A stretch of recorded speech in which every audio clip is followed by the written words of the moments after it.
Mula Martes, December 17 hanggang noong Biyernes, December 20, 49 na lindol ang naitala ng PHIVOLCS sa dagat.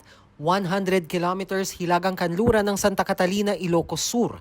Ang lakas mula magnitude 1.8 hanggang magnitude 5. Pinakamalakas ang magnitude 5 noong December 19.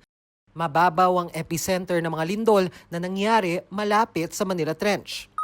Sa December 19 to 20, histogram ng PHIVOLCS, nasa 63 quakes ang naitala sa parehong lugar.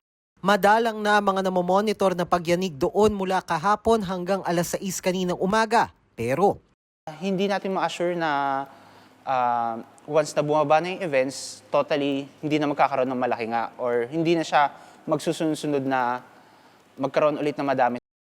Ang PHIVOLCS nag-abiso tungkol sa dalawang posibilidad.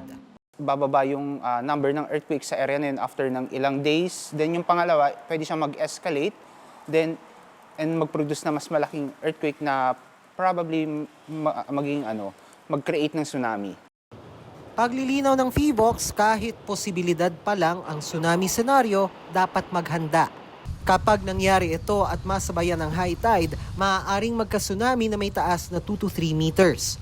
Ang paggalaw pa naman ng Manila Trench na mula sa coastline ng Ilocos Norte hanggang lagpas Batangas, kayang lumikha ng lindol na magnitude 8 o higit pa.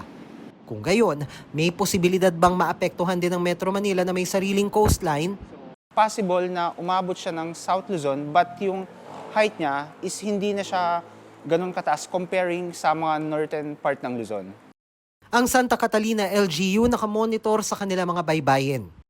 Ayon sa OCD Region 1, nakahanda ang Tsunami Incident Command System sa anumang posibleng mangyari. Pinapanawagan po natin sa ating mga local government units po, sa ating mga membering agencies na palagyan pong maging handa, i-revisit po yung mga contingency plans po natin. Nagpulong din kaugnay nito ang Office of Civil Defense at iba't ibang ahensya. Paalala ng OCD sa publiko, alamin kung may panganib ng tsunami sa inyong lugar. Alamin ang lugar na paglilikasan at ang pinakamabilis at ligtas na ruta.